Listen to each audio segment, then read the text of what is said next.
Hey everyone, welcome to another episode of Tell Me Yours, a storytelling podcast with me, your host, Trey Everett. Hello and welcome to another episode of Tell Me Yours. I'm your host, Trey. Today on the pod, I have a really special guest. He is an incredibly talented musician and producer and podcaster and audio engineer. He does a ton of things extremely well. He also happens to be one of my oldest friends on the planet.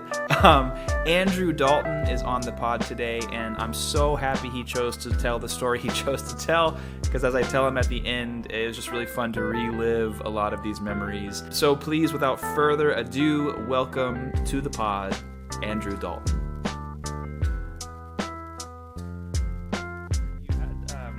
Forgive me, I can't remember the name of it. I'm terrible with that. But you were in that one band with Luke for a long time, and then now every time I feel like I see you posted about music, you're like on the road with someone else. I get to tour with Asleep at the Wheel. I don't play with them because I'm not a brilliantly proficient, a classically trained musician. So all those musicians are just wonderful and just so good, and I am lucky enough to go with them and do their stage production. So cool. There was like an episode of Rig Rundown that they did for Asleep at the Wheel. Have you seen that before? I have, yeah. The Rig Rundown where the guy's like standing with the guy with the spiked, like he came from a Trapped video. He's like the spiked hair, and he's like, so tell me. He'll like look down at the pedal board, and he's like, so what do you got here, man? And the guy's just like, And we us musicians, like it makes the sound that's cool, and I like it, and I don't know what the knob does. Even if you're an audio engineer like I am, I'm just like, I don't know, this sounds cool, so I glued it to my board, and this is and the guy's like, so what's your philosophy with the tones and stuff like that? But they did one for Asleep at the Wheel, and I helped set up all those pedal boards, and it was funny because you usually, they'll have like Nick Reinhardt on those Rig Rundowns, and Nora might join us here. No, I love it. This is a very cat-friendly podcast. Yeah. If you're not, like, what's wrong? Yeah, what are you even doing? Yeah, I'm allergic to cats through Zoom. And usually you see those pedals where they're just those pedal boards where the guy's like, I've got 14 delays. It's the guy from Minus the Bear. He's like, I have 8 DL4s here, and they all loop into each other. And so there's a reason you're watching it, because it's like a spy layer. You're just like, but our setup is it's Western swing, and Ray Benson is, of course, he's been doing it since 1972, and he's name a country legend. He's like best friends with him because they're the same age, and so it's very meat and potatoes. He has like a really awesome Collings guitar and a Telly that I get to tech sometimes, and it's like an oversized one, so I'm like, even on me, I'm just like, I feel like a baby with the guitar, and it's straight into a DI box and some wireless reamp stuff, which is cool, but like it's really literally just guitar and the amp. So it's like cool. I didn't get to, I haven't watched it yet, but I know what goes on because I do it all. So it's like the shortest episode ever. And so it's just like, so tell me about this. Well, I got my guitar and my amp. All right, well, thanks. Yeah. And we're gonna go okay, well, this has been another episode of Rig Rundown. I tour with them and do their, help out with their crew stuff, sell the merch and stuff too, and that's do cool. That. Yeah, it's nice, man. It's cool. It's a good gig, and teaches you a lot about actual touring, which is wild. Sure. And then you realize that like you do it, and you're like, oh, this isn't as cool as you think it is, because it's a lot of just hotels, really. Yeah. And there's like an hour and a half of like, this is awesome, and then, oh, okay, a hotel again. Yeah.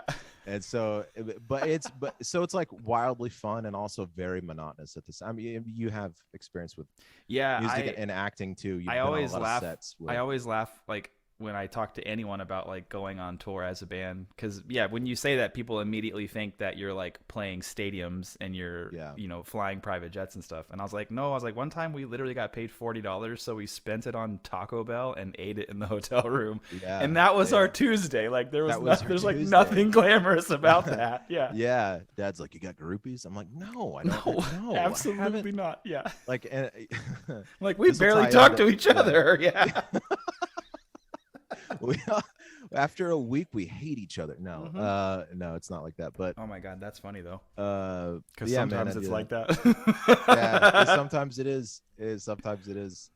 I can't imagine, man. Just like me and Luke, just like having a band that's so successful that we just grow to hate each other. It's just like, yeah, why do that? I feel like you get to a point where it's just like, hey, man, if we do this for another year, are we going to end up hating each other? And the other brother's like, yeah. It's like, well, we should probably not do this anymore then, because you're my brother. Maybe let's quit while we're ahead. Yeah, like hating your brother over money is like, oh no, man, that sounds horrible. Oh sounds man, like the ending of Requiem for a Dream. Just oh Jesus. It's terrifying. I don't want to do it, man. I love it. Do you and Luke still play in a band at all together? Luke still plays. I mean, he doesn't. I play in bands, and Luke is definitely a weekend warrior with a lot of the stuff. But he's still just as talented. So he's still the one that is able to pick up everything, and just immediately. And he always has. He has that just like, oh, what's this, a piano? And all of a sudden he's like a saloon master. Yeah. He's just like, and then but bass guitar was always the one thing where he was like got onto it, and he sounded like Billy Madison with the clarinet, like, and it's just like, hey man, I guess I need to play this. Hey man, we're gonna cover some Stained songs because it's 2002. Yeah, and so I guess I'll play the bass for that. And so yeah, good. Man. That's actually the story that I was going to tell. I was going to throw a little curveball at you. Oh, because I don't know. I mean, I'm sure the audience isn't aware, but you and I are still in music, and it's been a part of our lives for the last 17 since 2003 and 2004, which is we were actually crazy to think about. It's dude. I still have brown hair. That's awesome. Which is really cool. We both still do, which is cool. Great. Yeah. I was driving down the street. This is like 3 days ago. I was not thinking about connecting with you today. I was not thinking about recording a podcast with you, but I was just thinking about, like, I had two thoughts, and they happened simultaneously. And I think you'll appreciate them as much as I do. The first thought was, I still think The Occasional Smith is a great fucking band name. I stand by it. I stand by that band name. I think that's a great band name. I think it is. Yeah. It can be any genre. It doesn't matter. That's a great band name. Yeah. The second thought I had is, I still think Lady or Tiger is a great fucking band name. Luke and I were discussing this the other day, actually. So, and just to keep the audience on board. So Trey and I we formed the first band both of us were in was together. We formed it together. Yes. With my brother Luke and a couple other buds. Yes. And I don't know if you could just name names. I don't know sure. how you're. This is not going to be disparaging, I don't think. Yeah. Yeah. So let's slander our bandmates that we haven't talked about in 16 years, and put it on Instagram. And talk about the $0 we've made. Yeah. So yeah, we formed it with a couple of buds, but like it was really, I guess that's the story I wanted to tell.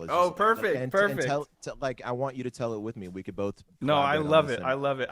This is great because I'll get to hear your point of view on it, which is fantastic. Well, yeah. I think it's pretty similar, but yeah. So that's a great. See, it happens naturally. That's a great segue. That's the reason that we're chatting today, is because you're going to tell me a story.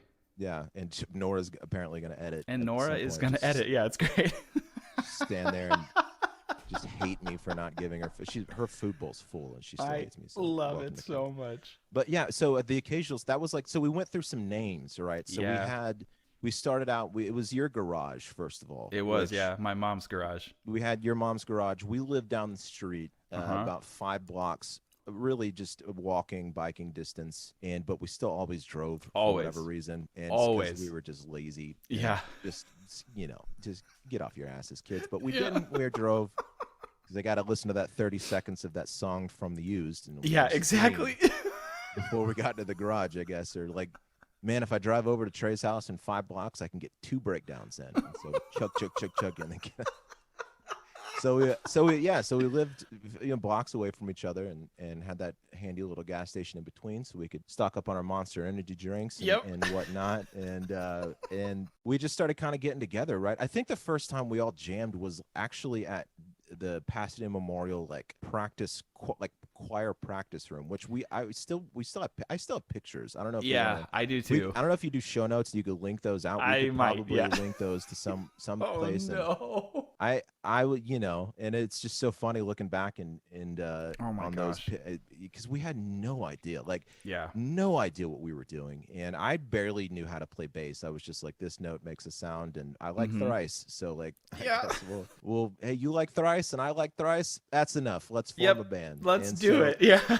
we literally just like I don't think we played any like discernible song as a group Oh during my that. Like god. we had like a No, we console didn't. in there, Mm-hmm. and like it was like a couple of kids from y'all's class was just like they were just like standing, and Corey Lawler was just like back there Yep. with his fro, just like I don't know if I should say last names, but like yeah, but I don't even know what that guy is up to anymore. But I like don't either. Yeah, I don't either. yeah, Oh my and but god. and so we had that like console there, and there was like one guy that I don't know if Omar Oliver, he would appreciate this, but Omar Oliver, I actually saw him over Christmas. He's doing really well, and Omar Oliveras maybe was in there poking his head in and like Probably. trying to work the console, Oh and my none of us god. had a clue about how to work any of that equipment. I think it was like a old like Tascam digital whatever, and we were supposed to record what we were doing, and of course none of us had any idea Yeah. of how to do any of this stuff, and we just got in a room and was just like PV amps, and just like I think I had like borrowed an amp from like my interim youth minister at my Oh church. my It was like god. he was like, yeah, man, I got an amp in my garage you could just use, and it was like a PV amp from like 1982. like with like just a dusty speaker, and you turned it up past 3 and it just popped, and then Yeah. just like smoked and stuff like that, Oh and you're just like, god. and y'all had the, I don't know what Luke got that Schecter, right? So he Yes. got the Schecter, I had, and I believe in those photos I had that red Epiphone with like it had like the two like horn shapes yeah, at the bridge. yeah, you did. Yeah, that's what You I was did. rocking. I had a Fender Zone P bass, which is and as an aside, I guess there'll be plenty of sides. I've sold, ended up having to sell all of my early stuff moving here a few years later, because you're just broke and living on ramen, and Yeah. you're just like, how am I going to pay rent? I guess I'll hawk a guitar and figure out Mhm. how to get another one. And so, but like looking back on it, hindsight being 2020, you're just like, man, I should have figured out a way to I mean, you're not wrong. Yeah, yeah, like I retrospect should have being figured out a hindsight. way to Yeah. like keep all it's because it's just such a thing. And I got to a point where I'm just like, I'm not selling any of my stuff from now on. But like, That's cool. but yeah, it has like a Fender P like zone bass, and I don't think I had it for like a year before I realized that like it took a battery, and you have to change out the batteries. Oh my god. So it would always like go out, and I'm like, what's the problem? Right? Like it would do it at your house. And Luke had his Schecter in like a crate amp, Mhm. and you had your setup. What did you have for amps back? I Like had forget. I had a I don't know why, cuz again, it's like the three of it's like me and Luke playing guitar and you're playing bass in my garage, Yeah. and I had a literal like half stack with a line 6 digital head. Yeah, man. I don't know why. Yeah, you had a half stack, man. Yeah, it's so That was dumb. crazy. But like half stack was like if you could grab a half stack back in those days, and we had Brett and Steven down the street, and they were our friends, but also kind of Yeah. like our rival band at the same Yeah. time, 'cause we were just like kind of competing. And like and Wes was like the one kid that just wanted to jam, and like we stole him one day and Yes, like yeah. showed up, and like they came over and like opened our garage door, and he was jamming with us. I remember that And so it was like well. walking in on Yeah. your wife with another man, just like, what's going on here? And they just kind of stood there, and like, and Wes was just like, I just want to play music, guys. And, Yeah. but like they got half stacks at one point, so it was like the Joneses. It was like, oh well, they got half stacks, because when you're a Yeah. kid, you're just like, what signifies Yes. that you're accomplished with this? Oh, it's the size of your amp, right? So Yeah. like you had a half, and so like if you had a half stack and you're like in high school or just out of high school, like I was, because I was a few years older, Mhm. but if you had one, you were just like, oh dude, you're in, man. You're a made man. You got a half stack. You're And actually a musician. yeah, you're an actual musician because you had a half stack. It was wild, and we gathered in that room. That was the 1st Mhm. jam session, and never played We literally didn't play a single thing. single song. I think we tried to play one thrice song, and like I think so. so we started ending, and but I think what we did do is make we did the actually I'm lying. I think we actually did do like a snippet that ended up being the beginning of one of like the first song. Oh, you're right. And the one where Jonathan started with Yeah. the tika tika tika tika Yeah. tika Yeah. Yeah. tika, Yeah. and Yeah. Yeah. so Yeah. Oh and it my was like the God, you're same right. progression as what's the thrice song, the illusion is the state of fun, I don't know, the illusion of wings, wax, ambulance, one of those thrice things, Something like that. but, Yeah. and so it ended up being just a very pretty, but like it was because that was, we got in a room, we just didn't know what we were doing, and we ended up, there was something that we made, and then we went to transferred to your garage. Like, obviously we got to move this operation to your Trey's garage. Yeah. And obviously we're striking gold here. Let's move it over to Trey's this garage. high school choir practice room is not going to cut it. Yeah. Obviously we're going to be on tour with Thursday in about 6 months. So we gotta move this operation to somewhere a little bit more serious. Oh my and God. So we ended up moving it to your garage and practicing out of your garage. I think at some point old Jonathan, little Jonathan at that point, who actually now is like a very, I don't know if you've kept up with him. He's out in LA. Yeah, he's a very accomplished like jazz drummer now, which very, is which like, is incredible. Him and I, when I found out he was in LA, I remember we like touched base, and I was like, "Hey, I've been out here. Like, let's get together." And then we just never did. Yeah, which is very LA. To be fair, it's not a diss on either of us. It's just what happens. You say, "Hey, we should do something," and then no one ever does. Yeah. Yeah, that's very LA, and then very like in your 30s. How old are you at this point? Yeah, 33 now. 33. Okay, so there we go, man. And so it's very like 30. What's that John Mulaney bit? It's like your 30s is just like you have friends, and you'll see. It'd be like, I'll see you in 9 days or 9 years, and it's fine. Both things are fine because that guy's still, which is, it's really cool to see. It's really like rewarding to see.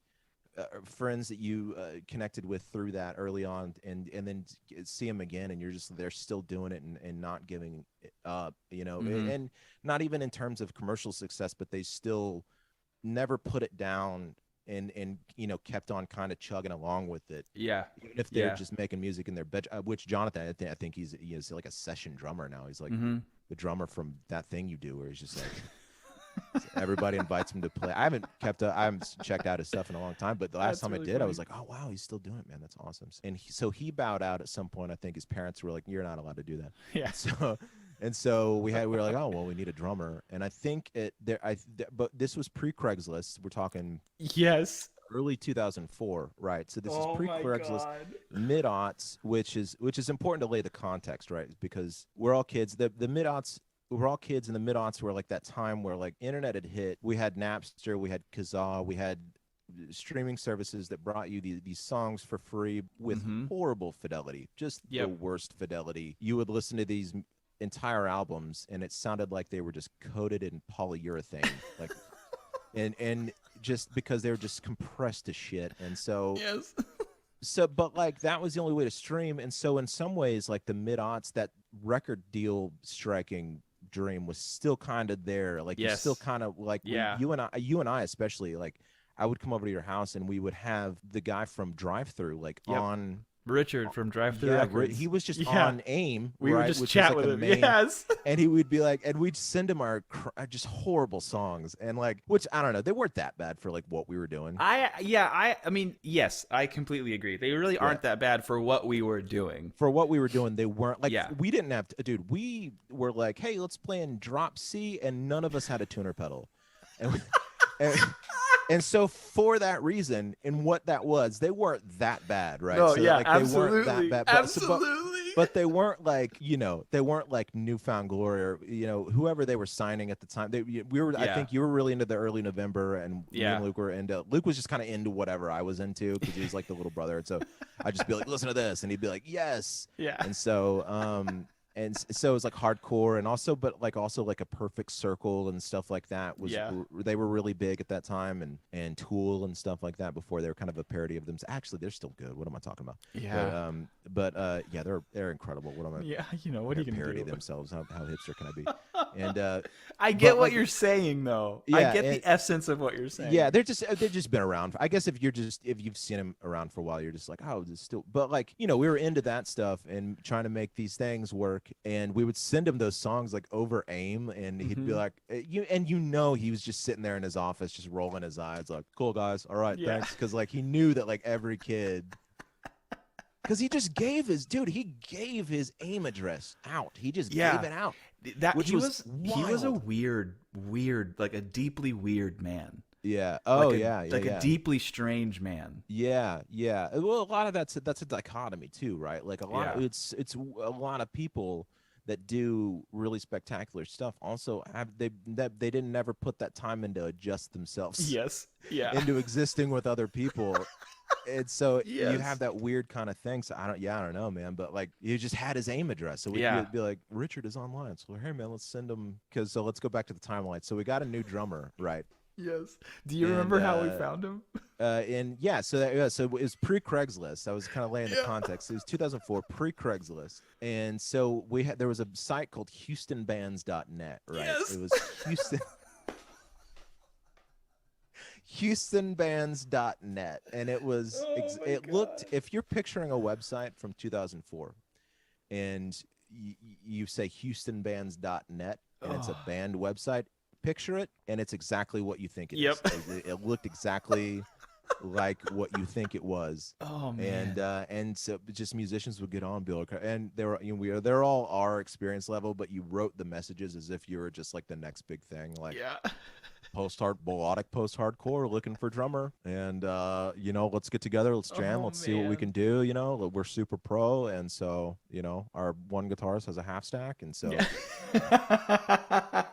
we're working on a bass amp right now, got something kind of working, but for now I'm running my bass through this this like Ikai boombox that we found. Is actually our bassist is running through a karaoke machine right now, but we're working on an amp. I think we'll get one at some point. And so he came over, man, and so Chris Martinez, man, came over and set up his like 18 drums that he had. Like, it was at that time. It was the biggest drum set I had ever seen. Yeah. It with his that was still the baggy shorts were in. So we had the baggy shorts that were like the chains for whatever reason. Yep. And like we were all too young to even know what BDSM was, but there were just chains everywhere. You know what I'm saying? Like just chains off of these shorts. Yes. And the like non-point t-shirt or Cold or whatever those bands were that he was into. He would always be like, hey man, have you heard the new like Meshuggah record? And we're just like back here listening to like something corporate, or like you and I would be in our room listening to like I just found a friend and he'd come in and be like, hey, have you heard the new Meshuggah? And we're just like I don't know, man. I'm listening to the starting line. We're both listening to the starting line right now, so probably not, So all I have to say is, a wonderfully talented guy. Yeah, and he was already into like metal, so he had this wide swath of stuff, and so he was able to play. Really, we just thought he played really cool drums, right? And he could do the double bass. Yep. So for drums, the double bass pedal back then was like the half stack of drummers. Like if you could do a double bass pedal, dude, you're actually a drummer. Dude, we're paying you the big bucks. Yeah, we're buying you pizza every rehearsal because you're bringing the double pedal. And then you get older and jaded, and you're just like single pedal only, man. You listen to too many Stone records, and you're just like, no, single pedal. And if you needed a double pedal, do it with a single pedal. Yeah, because you should be good enough. If you're a real drummer, you could do the double with a single. So, and actually we know drummers that can, and you're just like, how? Yeah, I still can't figure it out. Logically, I'll watch someone do it, and I'm like, I don't get it. Like, I don't understand. It's like, what muscle in your calf like makes you go like with one foot? Like, what? No idea. And so he came in, and then our last piece, we were like, all right, I don't know who came first, but I'm pretty sure it was Chris that came first. Chris came first, yeah. Chris came first, and we started jamming. And so now it was like a proper 4-piece. We had 2 guitars, a bass, and a drummer. And we were just like, because back then you had to have 2 guitars. You had to, because you gotta have the harmonizing melodic the octave chords, right? With the octave chords were big, like the muted, so it was like the 1 and the 5, but the 3 was muted, and so you're just like these, so you're just like trying to basically those, which they still sound cool. Like it does, yeah. They still sound so cool, man. And it's just the simplest thing. But you had to have those, so you had to have like opposite octave chords going, and that's what the thing we would do. You and Luke Luke did that really well because we all had the choir background. Yeah, that's true. You remember that? And I remember you know how to piece the influences together when you're older, but when you're younger and you don't know how to put it all together, you're just kind of flailing in the wind. So, but like we had the choir background, so you and Luke were really good with harmonizing your lines and stuff like that. And y'all would play those, and so we had the instruments together, but the last piece was a singer. Yep. And where did we turn to again? We turned to HoustonBands.net. HoustonBands.net. Yep. And we had a guy that read our post, was like, "Hey man, I like Poison the Well," but a lot of other metal bands too. And his name was Brian, and he came in and he screamed, and all we knew is he could scream, which is really all we were interested in at that point. Yeah, let's just yell at the sun because we're kids from the suburbs, and we got anger. We're angry. We don't know why we're angry, but we're angry because we're an average age of 18, so like we're angry, 17, 18, and let's just yell, and so man, the influence on that, it's really I don't know, I think about it a lot, like the influence of the East Coast post-hardcore scene. I don't know if they ever Thursday was that one band that like Thursday broke, and they released the gates of all those bands from the East Coast down into the world of like MTV and stuff like that. And that was right around the time that Fuse was getting really popular too, because like MTV I feel like had just started veering into the reality TV, so they weren't playing as much music. But then Fuse came out, and it was like, hey, this is all melodic post-hardcore. Like we're gonna play Thrice music videos. Like Thursday is gonna have that one really, really popular song that was everywhere. And then like you said, that just kind of opened the floodgates for all these like screamo bands to get through. They really did. I remember like late one night watching All Things Rock with Benji and Joel from Good Charlotte, right? And they would host the All Things Rock at like 1 a.m. So you're just staying up. But the cool thing is, I always thought this too about the Good Charlotte guys. I think those Good Charlotte guys were always pretty real. I think they kept it real. They just figured out a way to like cash in, which like as you're an adult, you're just like, yeah, dude, get it. But like back then, you're just like posers, man. Fuck you. And like they, they're like infinitely more competent and talented than you, but you're just like, screw those guys, man. They're on TRL, bro. They were standing next to Carson Daly, and they had a Christina Aguilera interview with, it's just like, screw those guys, man. But like, they're probably really awesome. Yeah. I think one of them's like still married to an actress, actually. Really? Oddly, yeah, man. I think one of them's married to, I don't want to say Emily Blunt. It's not Emily Blunt. She's married to somebody else, but it's like one of those actresses. Like she, funny. They're just like she's like married to the Good Charlotte. I don't know who it is. I'm not gonna waste my time trying to think. But I was watching that show with them, right? And I had it, made myself a late night PB&J and just sat down on the couch and turned on the All Things Rock on our square non-HD TV. And like I was eating, and it was the typical stuff, because up until that point, I mean, this was probably 2001, a little bit before our bands and stuff, but like but until then, it was like the stuff you were kind of handed on like radio, like terrestrial radio, like 94.5 The Buzz, stuff like that, where you're just like 94.5 The Buzz, never made it as a wise man. So it's like all you had was like what was handed to you through radio, right? And then CD so you'd get it through these very limited media streams, right? So these media streams were very limited, and like what you were exposed to was like shows like All Things Rock, CD Warehouse. You'd go to CD Warehouse and you'd have to like put the disc in. You'd have to like bring a CD to the guy, and there was like a guy behind a counter with like 8 CD players, and they're all hooked up to headphones, and you have to hand it to this poor chud who's like, I'm like, hey man, unwrap this and I guess let me listen to it. And so you'd have to like listen to a CD, and then you'd be like, I guess I want this. Or if you're an asshole, you were just like, no, I don't want it. Wrap it back up again. So like, I don't know. And I did that, dude. I went in there all the time, and I was just like, let me listen to the city, but like I would never wanted to like stay there long enough because I didn't know how to enjoy things back then. So I was a kid, so I was just like, okay, this is good. But like all you were exposed to were those bands, right? So like you had like it was like Limp Bizkit, it was like Hoobastank. I guess to my point, man. all you had were these limited streams. So you kind of got whatever, Clear Channel chose to put in your face that day, which was, it was a lot of like, just Limp Bizkit and the evolution of that new metal stuff. And my oldest brother would listen to all the really cool stuff, but I never would be into it. Like he'd be listening to like the Pixies and early Stone Temple Pilots and things like that. And it was always like, I was always like, that's interesting, but I'm 10, so like I can't chew into it.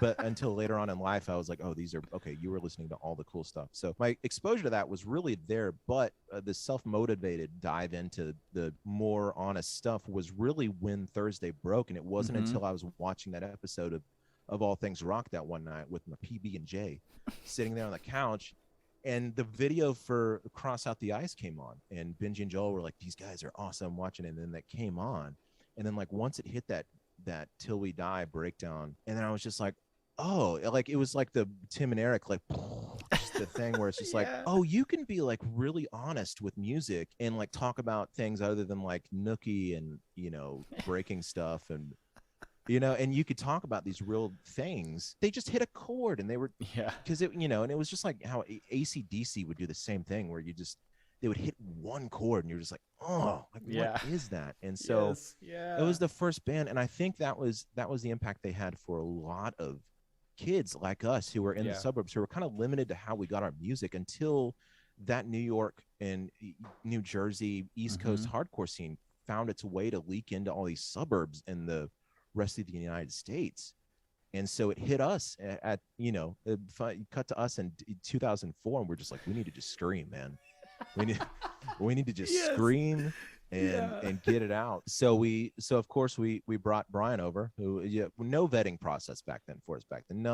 Literally this is the second stranger that we just invited to my mom's house. They could have just been guys walking by and walking in. My god, that's so funny. Randy Quaid from ID Independence. I can fly. I'm a pilot. All right. Well, I guess you're in our band now. And so Brian walked in, and here's the thing that I think about is we brought this Brian dude in, who, by the way, baggier pants than Chris. Somehow. So impossibly Brian baggy, came in. Chris came in with the baggy shorts. Brian came in with the Jinkos. Yes. Right. Which that would made us a little trepidatious because we were into the post-hardcore. Yes. We're skinny. We were wearing fucking collared shirts under t-shirts. And so it was like, I don't know if the skinny jeans thing had hit you just yet, but it was like, hey man, Jinko is kind of on their way out. You're supposed to look like you're Weezer right now. So there's t-shirt. So but we let him in because he just could scream really well. He really well. He could, man. But I remember him. He would start singing and stuff, and for whatever reason, it didn't hit with us because it was he was trying to do like a Deftones thing. For the time being, it was like this guy could scream. Let's do it. He would always have ideas about things. He'd be like, let's cover "Stay With Me" by Finch, and we were like, I don't know if we want to cover that song. Like, I don't know if that's the best cover choice. He would always pick these. He's like, my girlfriend really likes this song. Well, let's cover it. But I don't know if that's the best reason to cover a song. But when you're 18, you're just like, yeah, man, my chick likes it. Let's do it. First girlfriend I ever had. But so so we had the complete set at that point. The pieces were in place, and we needed a new name. So the Occasional Smith was our first iteration. Obviously, we needed to go with something a little bit more serious, right? A little bit more edgy, a little bit more Johnny Depp mysterious, right? And so, of course, what was our first choice? Was In Silence We Speak. Right, that was the first. And which is great because at some point we came up with that name sitting in your room. We'd always sit in your room right after our like 45 minutes of practice. Be like, well, that was a hard day's work. Let's go to Trey's room now. And I don't know who thought of In Silence We Speak, but somebody thought of it, and we all looked at each other. We were like, that's it, man. That's it. And just the worst name of all time. Just Oh like what my even is that, God. you know? And so it sounds like the name of like a educational youth group film that like a youth minister would make for like a really cheap budget to Yeah. like scare kids into not having sex before marriage, you know, or In something just like really silence we speak.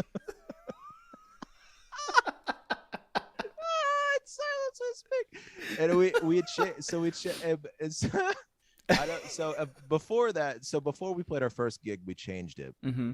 but we played our first gig, so we practiced, we wrote some songs, and you know, and badly recorded them. I don't think we really had a recording really at that point, but we did go play our first gig a couple of months later at a place called Cardi's.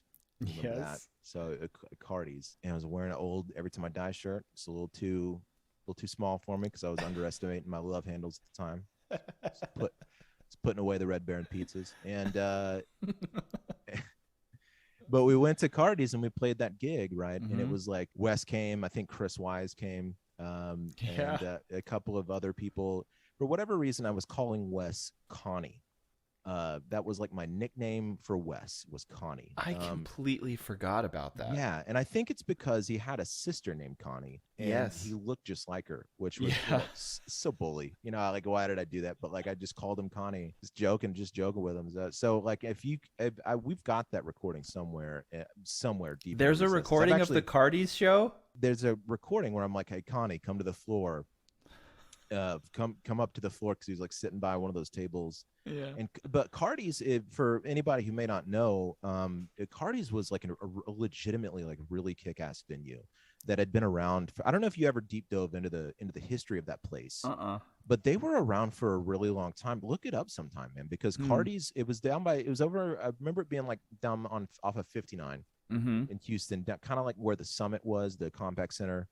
So we went down there, loaded all our stuff out of my Suburban, right? So we had Suburban, loaded up the burb, and went and unloaded all our stuff, and it was our first gig, and it was a real stage, man. It was a real stage. Yeah. So we went and loaded in, and they had that stage, and it was a carpeted stage. I remember that. But you could tell it was carpeted, man. But we were just like, oh man, this is like the real deal, because it was a stage that was like off above the ground. There was a real, bless the guy's heart, there's a real sound engineer. I don't know if they had a bartender, but there were 2 people that showed up to that show that night. None of us were of drinking age. Nobody in that room was of drinking age. So I don't think they had if they did have a bartender, she or she were the angriest bartender of all time, because they're just like, what am I doing? And so we went and played that show, right? We did a cover. I think our set was like a bunch of originals, and then we did a cover of Poison the Wells, Zombies Are Good for Your Health. Which was actually we did all right, again, with no tuner pedals, no proper setups on our guitars, by the way, for like dropping down to drop C. We were just like, I guess we'll take light gauge strings and drop them down to C, drop C, and that'll be cool. And so, but like, and we listened back to it, and it's like, oh wow, for a bunch of kids who had no idea what they were doing, like literal children. Children. This was all right, man. It was okay. And so we covered that song. We did that, and so we had our recording. And so I guess the next step was to be a battle of the bands, obviously. So naturally, our next gig was the battle of the bands, and so that was actually a bigger show, man. We had an audience for that one. We rehearsed. We did actually pretty all right. I still remember the bands. So at that point I had borrowed an Ampeg half stack from a buddy of mine who played bass in a band called Natricity, which is exactly what you think it is. It's the combination of nature and electricity. And like you would imagine, they were very much into Incubus and 311. So that's exactly what they sounded like. And but yeah, it was a buddy of mine named Houston. I haven't talked to that guy in so many years. How funny. And he ripped on bass. He was really good. But he was really conservative. He was from a really nice family in like Clear Lake, right? So I think his parents were able to buy him or whatever. I don't know. Maybe, I don't want to assume, maybe he had a summer job and but he had a really nice amp, and I was just like, hey dude, can I borrow that for the show? said, just said no bearings on like or owning your own stuff or anything like that. I was like, that guy's got an amp. Let me borrow it. Yeah, So I can use that one. Yeah. I can use that. And so that's a thing I can use. Let me do it. So how do I put the pieces together? Oh So my God. so I went over to his house, borrowed that half stack, and he sat me down. He was like, you could tell he was very nervous. Like now, if you did it, you could read him and be like, oh, dude, this is okay. I'm not gonna do this because you're very scared that I'm gonna break this thing. But he like had me sign a little contract like to borrow the amp That's for a night. amazing. And so so we loaded all our stuff in for that. But the funny thing is with that is we had signed up for that Battle of the Bands after we had come up with our name, because I think we were just like, hey man, let's do this Battle of the Bands in 3 months. What are we going to name ourselves? And we were just like, In Silence We Speak. And so that's how we submitted our name. So when they handed us our money or whatever at the end of the night, I think we got paid actually by the end of, and they it said In Silence We Speak. I think we were actually still billed as In Silence We Speak, or like we called them at the last minute. We're like, we actually changed our name to Through the Glass. Which is like not, it was like marginally better, but not really, and then this is funny. It was like we named it Through the Glass. We're like, this is cool, man. This is awesome. This is like a metaphor for life or something. But like 6 months later, that Stone Sour guy, it was like Corey Taylor, he had that other band, and he was looking at you through the glass. We're just like, oh, well. Obviously, we got to change our name again, Oh my God, yes. But so we go back to the Battle of the Bands, and we did all right, man. There was a crowd there. You ended up bringing your friend, who ended up being a girl that I dated for a long time. Oh fuck, and, yeah. Oh my that's how I God. met her, was that show. Holy shit. That's how I met Gina, was that show. Yeah, shout out to her. She might listen to this. I told her I was doing it. And yeah, she might. I still talk to her every once in a while. I did too, man. She's doing so great. Funny. And so yeah, man. And so that's how I met her that night. And so you brought her that night, because I think you were like trying to date her, and then I was like, hey man, and then she was like, I was like, hey, what's going on? We were just young. We didn't know what was going on. Yeah. Like, she's cute. Oh my God. She's cute. And then so because funny. you asked each other out over AIM at that point, we just like AIM was everything. So hey, she's really cute. If you're not gonna, because I think what happened is you brought like she showed up, but like you brought another girl too, right? You had another girl honestly, probably. That sounds like something shitty I would have done at fucking 16 years old. Yeah. So I was like, I think she's fair game at this point. Oh my God.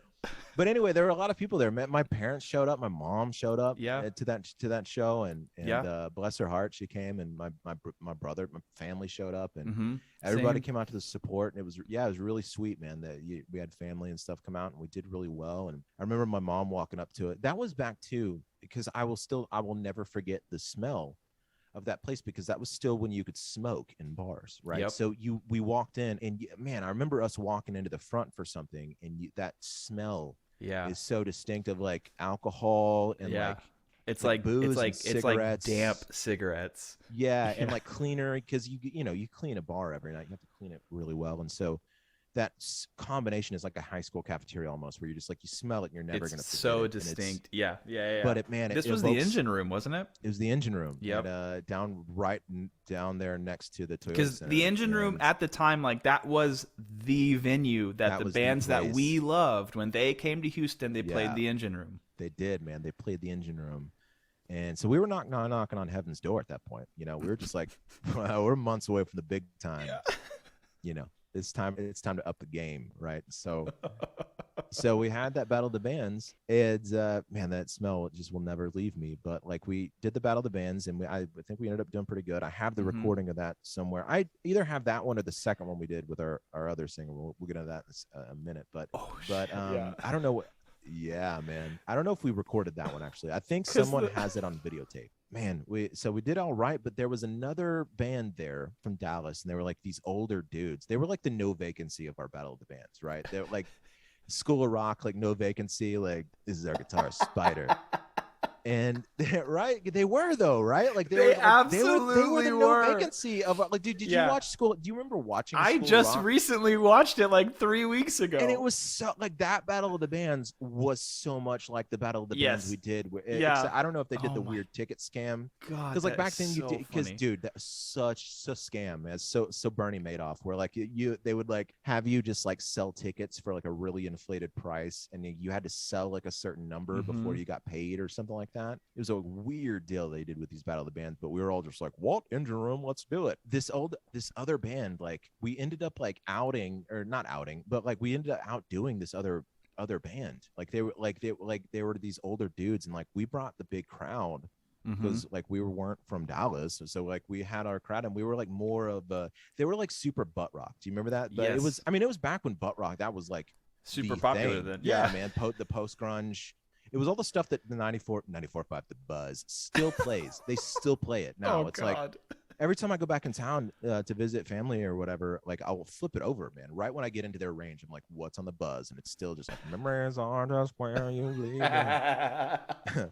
And so we ended up like outdoing this other band, dude, and like they did not like that at all. Like they were real upset. They were salty. Because we were fucking kids. We were children. Like, but we were just like we did the Chug Chug Wana Wanas, and then we had the Screamers. So like we, and so. We did and then at the end, I think we did the Chug Chug Wana Wanas.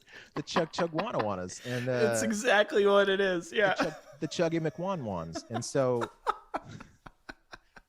man. And I think we ended the set with that song, which was like Burn It Down or something like that. Yep. And so sure did.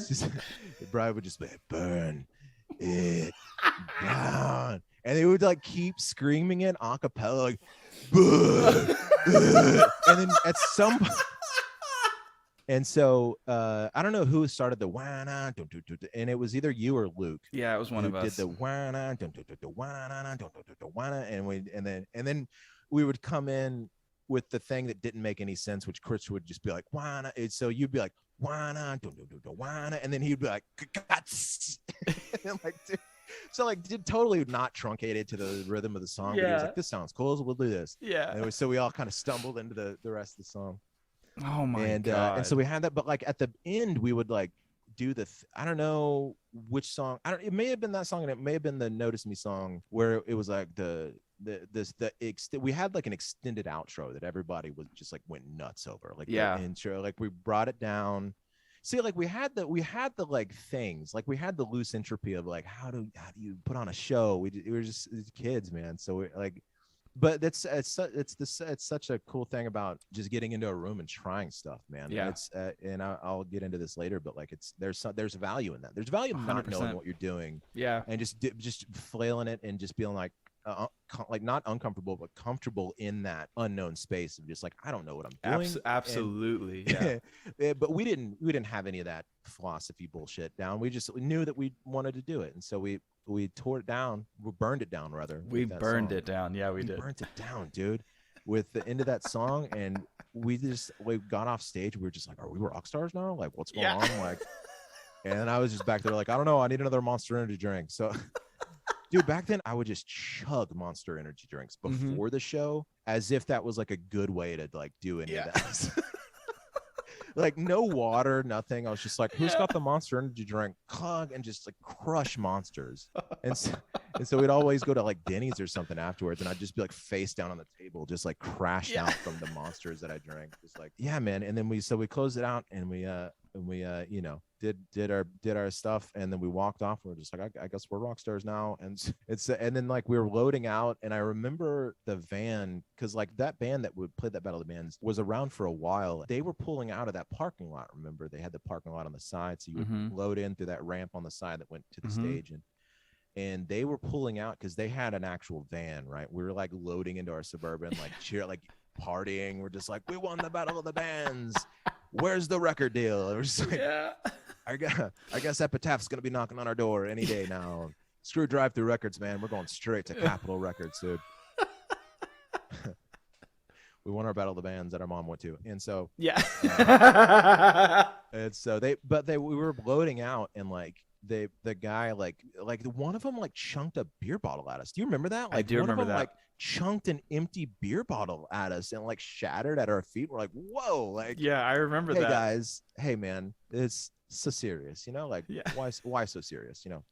and but yeah, man, that band was like really angry, and so it really was like School of Rock, where like the older chumps like kind of like sulked off, and like the young Yeah. kids were like, yeah, and so we did that battle of the bands. My mom walked up to me afterwards, gave me a big hug, and of course she's super supportive. Mm-hmm. And she was like, I'm so that music, I think it sounded like hell itself, but I'm really proud of you.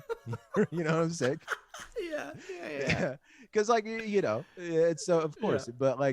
but she was super supportive at the same time. I think my dad came out too, and he was really psyched and stuff. And so yeah, we did that. And I don't know how many gigs we ended up playing with that iteration, that lineup, but at some point we got together. We were like, hey guys, Brian's not cutting it. All right. And Mm-hmm. what we should have done was been like, hey, I should have been like, hey, Luke and Trey, you're singing. You're gonna be the singers now, right? That's what that would make the most sense. And that's what Luke be like, suggested.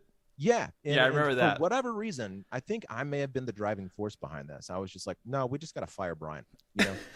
We're knocking on heaven's door, and record deal's gonna come any day now. So we need to get a super pro singer. All right. No idea. Just taking it way too seriously for what it is. Just like totally Michael Scotting the whole thing. Just like so good. And I think we had the meeting to like fire Brian and like get a new singer. We were like, but like we were so much still kids that we were just like sitting in a circle in your driveway. I think that's what we were doing. We were sitting in a circle in your driveway, like I was probably chugging a Monster or something.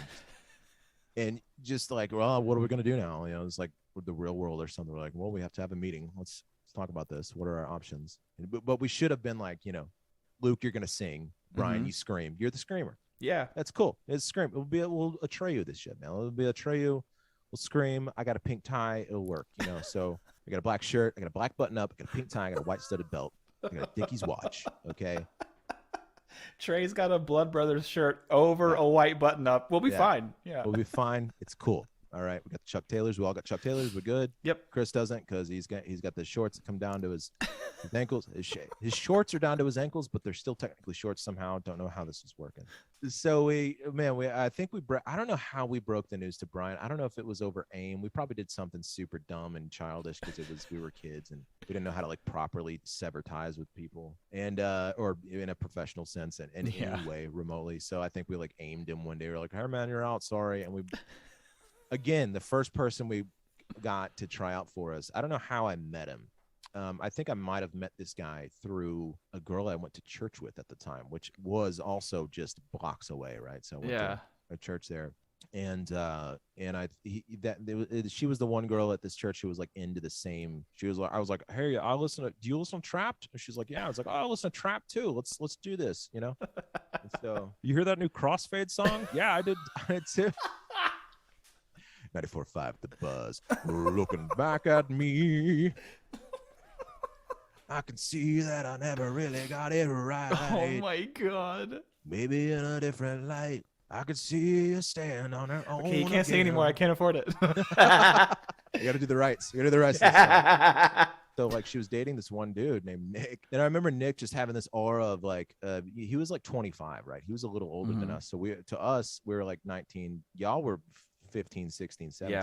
I think I was 18, 19. He was 25. So we were like, dude, we've got a grizzled vet coming in and laying the ropes down. And he also had a really good voice. Like he had a really good voice, and like he was like legit, he could sing, because we just wanted a singer, right? At that point, we we're just like, all right, look, record deal's coming. Okay. We got, both of us have half stacks now. We all got tuner pedals at this time. I got by that point I had snagged a real bass amp. So I was like, okay guys, well, I've got a real bass amp. We're ready. Yeah. We're ready for the big time. And and so we brought this one dude, Nick, on. We started playing other gigs, and we did Java Jazz. We did Java Jazz with Nick, right? We went and did Java Jazz Coffee House, which if you're from Houston, you're listening to this, and you're familiar with that scene back then, you'll definitely, recognize that. That was one of my favorite places to see bands play. Yeah, man. It was excellent. It was literally a house.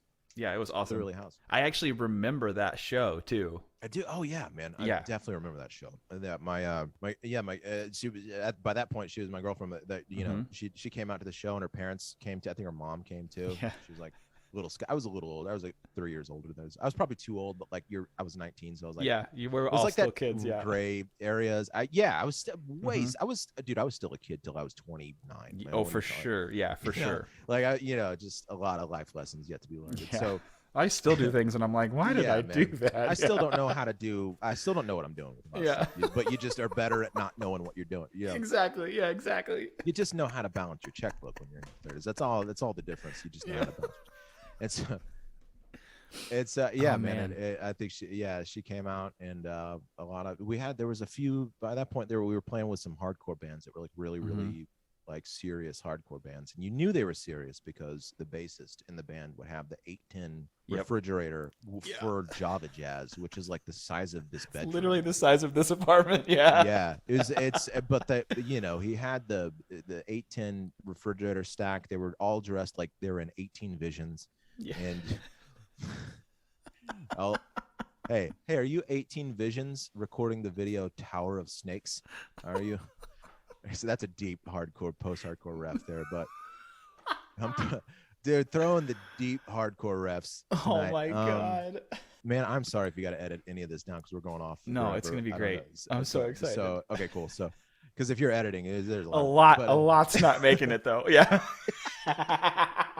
But you knew that the band was serious, right? If they had the 810 with the like air conditioner sized case of stuff, like so it's the 810, and it was. I also remember if I saw a band and they had Mesa Boogie gear, I was like, oh, that band's serious. Like they're the real deal. Yeah. They were, man. The bass cab with the thing. It was so funny too because that was the deal. They hadn't had. Of course, now you do the more. Get an amp now that it's the size of a PlayStation. So exactly. You put it in your backpack, and everything's cool. Like the digital stuff sounds. I use a lot of dark glass stuff, so it's like cool. They're just like this sounds just better than everything else, and it's the size of your phone. So you're just like, okay, I guess great, I'm using perfect, that. Beautiful, and it just you turn it up, and you're just like, it's the size of my phone, but it could power an arena. I don't know how this is working, but back then, like in 2004, years like you had the 810 stacks, and then if you were really serious, you had the like almost half as tall road case of like your SVT4, and then like a compressor they definitely didn't know how to use, and then like a sonic exciter they definitely didn't know how to use, and like the rack tuner, and then like lights for whatever reason, just like the Starship Enterprise command center on your, and it's just like and it was all about to topple over. It was always about to topple, like it was always just a health hazard. And so they're like, man, we're in it. I got the half stack. I've got the 14-foot tall bass stack, and we've got all the Marshall stacks, and we're good. We were all black. Those guys, looking back on it, those guys were assholes too, because they like ate a bunch of fast food and just like threw it everywhere backstage. You remember that? I remember that too. All these bands that we were playing with, they like got a bunch of Burger King and just like threw it everywhere. They were like, we're done with this, and then just chunked it. And we're just like, what, man? And then so we did Java Jazz. We did a bunch of other gigs.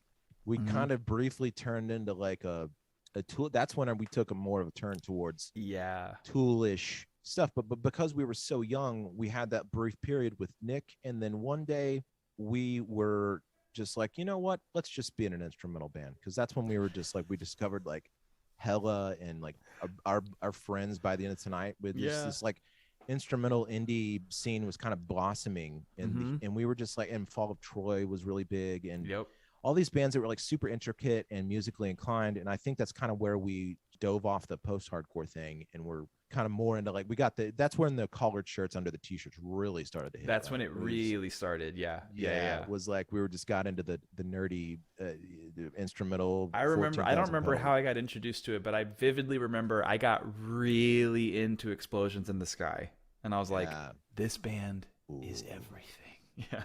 And so we kind of got caught up in that. And so I think we pulled the same thing that we did with Brett and Steven that one time, where we showed up and Nick showed up for practice one day and like started trying to like sing songs. And we were just playing all these noodly little like,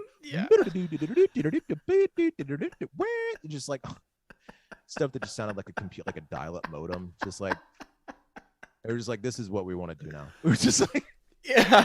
we're like, yeah, we want to do this, and we kind of like awkwardly just kind of like made him awkwardly aware that like this is what we were doing, and he was like trying to.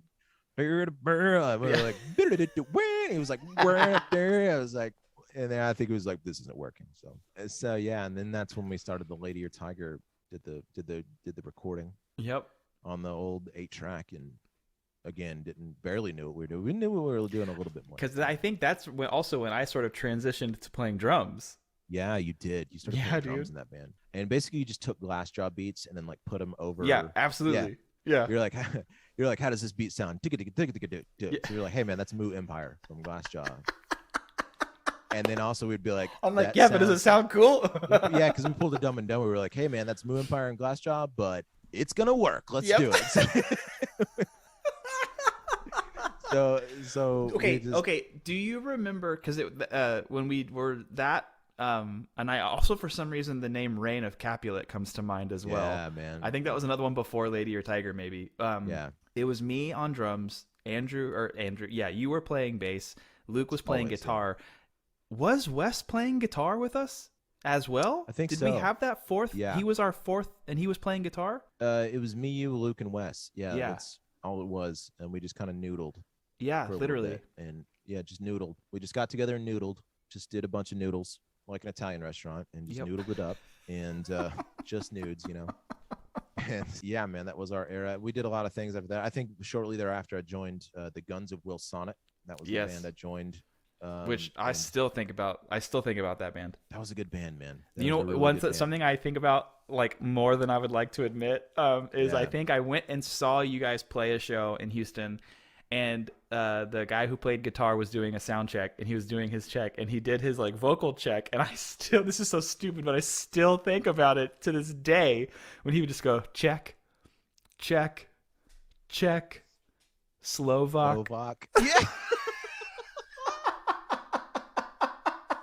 Oh man, I still think about that. It's so stupid, but it's still so funny to me. It's still so good, man. Oh, it was the first time. I still use it sometimes. I still think about it all the time. Yeah, old Jeremiah, he was good. Those are good dudes, man. Those are really good. That was fun doing that. It's weird how that stuff all ties in, because I ended up moving to Austin because the drummer of that band was like, let's get a house. But yeah, man, I guess that's kind of just the beginning of it. That was the beginning of it for us. And it was just it's crazy, dude. It's crazy. I'll never forget any of that stuff. It was wild, man. But yeah, I was just gonna say it's like it's weird like how long ago all of that is at this point. Like we're talking 15, 16, 17 years ago, which is crazy, if not longer. And then but still how vivid some of those memories are. Yeah I think too, when you're kind of in that age of, because like the bands that we were into during that period, I still really love, like they still hold a deep personal connection to me, especially a lot of those like post-hardcore bands that I went and saw Thrice. What was it, September, and they were incredible. Their new record is great, and then I went back and started listening to some of their recent stuff. I'm like, man, these guys are still awesome. Yeah, they're still great, and that new record they put out is great. It's so wild. And I feel like it's so interesting. So like obviously you still do music. I still do music to a certain capacity, but like it's so interesting to like have something that like in the moment just can seem very flippant. Like I just really like this band. Like I just really love this music. But now looking back 20 plus years sometimes later, you're like, holy shit, I had no idea that this was going to have the impact on me that it had. Yeah. It's crazy. It really is. I think it's the important part of too of like just don't take yourself too seriously. 100%. Yeah. Like don't do that. I think it's really easy to do that now. It's just like, or just like, let's break this down and let's analyze these two things. It's just like, man, let's just enjoy it, man. Just enjoy stuff. Yeah. And you're just better at doing that. We didn't have we didn't have smartphones back then. We had flip phones, and two, you're younger. You really do live in the moment more, and you think about it, and you're like, oh, it's always a reminder of like, oh, that whatever you're doing now was born from that, and that was just because we were just getting together and enjoying stuff. It's like there's really just just do that. That's fine. It's crazy. What do you need to do? You don't need to watch start a band now. You kid watch 14 YouTube. How you should start a band and stuff like that. It's like, just go do it, man. Just go do it and intentionally don't know what you're doing, because that'll be way more valuable. And any valuable thing I've picked up over time, I started because I didn't know what I was doing, but it's all connected, dude. Music and movies and stories and books, and it's really just people telling stories to each other, which is the great basis for this podcast. Is literally the basis for this podcast. And so man, it's just crazy how it all plays out, dude. It really is. It's pretty wild. I love that. Well, that's a perfect segue. So where can I point people towards to find all of the things that you are currently chasing? So Tiger Cop is the project I do with my buddy Alex, and you can find us on YouTube. Todd and the Hawk season 1 is on YouTube. Again, we did that during COVID, and season 2 will be out pretty soon. And we're writing that with our buddy Andrew Murphy, and some more adventures for Todd, the cat I play, and Alex plays a neurotic hawk. So an OCD neurotic. It's amazing. Hawk that's an apex predator, but also he's vegan. So his wife makes him vegan, and they go on adventures. And so we're writing out that second season, and we did it over COVID, and we wanted to just do short little. So they're like 8-minute episodes, super digestible, and just we might expand it, we might not, but for now that's a big enough plate for us, is because we're both musicians by trade, so we're that's cool. It's kind of just something we're diving off into. Tiger Cop, we do the Tiger Cop podcast. That's on Spotify if you want to listen to that. We'll have a new episode of that out pretty soon. I play bass in a band called Heavy Branches here in town. Okay. And then I have a music production project coming out pretty soon under the name L2 Time Machine, and that'll be out. There's nothing you could really find online, but I'm working with some really talented rappers here in town and some vocal talent, and doing some music production, and also did the theme song for the Todd Hawk, which is like perfect. I don't know how I made that so, but don't know how that sounded so decent, but I love it. And what else? Yeah, that's pretty much it for right now, and yeah, dude, just awesome, just chipping and dipping. I love it. That's all we can do. All you can do, really, at the end of the day, is just chip and dip. But, chipping and dipping, bro.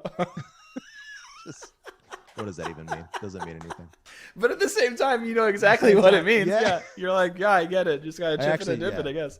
I actually tell people that, and they're just like, "You're an idiot." I'm like, that's amazing. I love that. Wrong, so, but yeah, Andrew, man, dude, it was so good to chat with you. It was so good to see you. And I'm glad that you're doing so well. Thanks for doing this, man. Yeah, thanks. It was fun to like relive some of those things that I hadn't remembered. Yeah.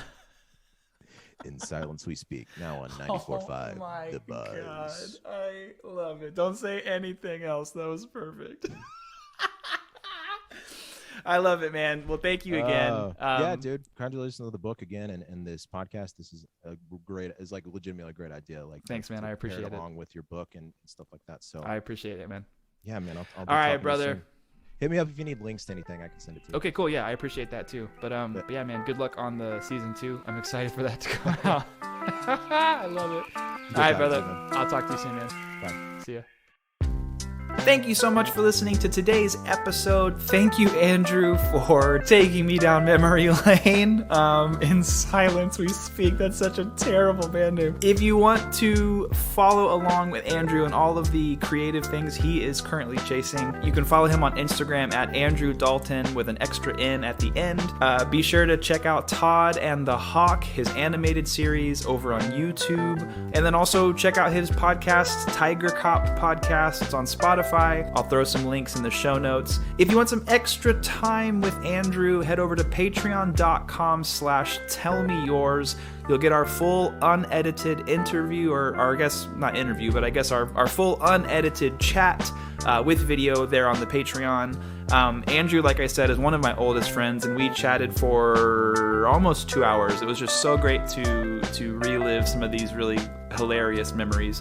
If you want to follow us, Instagram and Twitter, we are at TellMeYoursPod. Be sure to leave a comment, tell us your favorite story, like and subscribe to this podcast, share it with your friends. I really love making these. But until next week, be kind to each other, and we'll talk soon.